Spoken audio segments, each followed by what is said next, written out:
ఉదయకాల ప్రార్థన. సర్వోన్నతుడా, సర్వకృపానిధి కలిగిన గొప్ప దేవ, సర్వాంతర్యామి, నీకే వేలాది స్తుతి స్తోత్రములు చెల్లిస్తున్నాం తండ్రి. మహోన్నతమైన రాజా, గడిచిన రాత్రి అంతయు దేవా నీ కృప భద్రత నీడలో క్షేమముగా కాచి కాపాడి నడిపించినందుకు స్తోత్రాలు. యేసయ్యా, ఈ సమయంలో నీ నామంలో ప్రార్థించుచున్నాము అంటే అది కేవలము నీ కృప కనికరములు తండ్రి. నీకే వేలాది వందనాలు చెల్లిస్తున్నాం తండ్రి. మహోన్నతమైన గొప్ప దేవ, ఈ ఉదయము మొదలుకొని సాయంకాలము వరకు మాకు తోడై ఉండండి దేవా. మేము చేసే పనులలో ప్రయత్నాలలో ప్రతి విషయంలో మాకు తోడై మమ్మల్ని నడిపించండి. మేము ఎక్కడికి వెళ్ళినా నీ నామానికి మహిమకరముగా మా ప్రవర్తన మా మాటలు ఉండులాగున సహాయము చేయమని ప్రార్థిస్తున్నాం తండ్రి.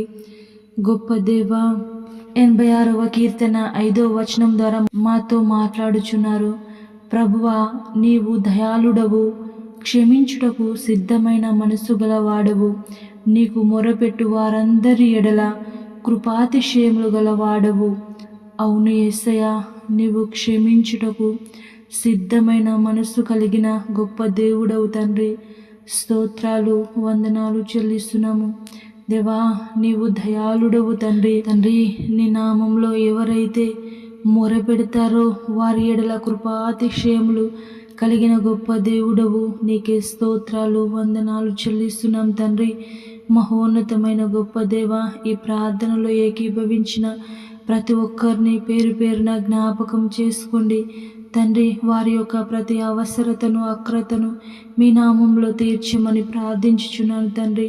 పరిశుద్ధుడా, నీకే వందనాలు స్తోత్రాలు చెల్లిస్తున్నాము. అనారోగ్యంతో ఉన్న ప్రతి ఒక్కరిని ముట్టి స్వస్థపరిచి బాగు చేయండి తండ్రి. గొప్ప దేవా, నీకే వందనాలు చెల్లిస్తున్నాం తండ్రి.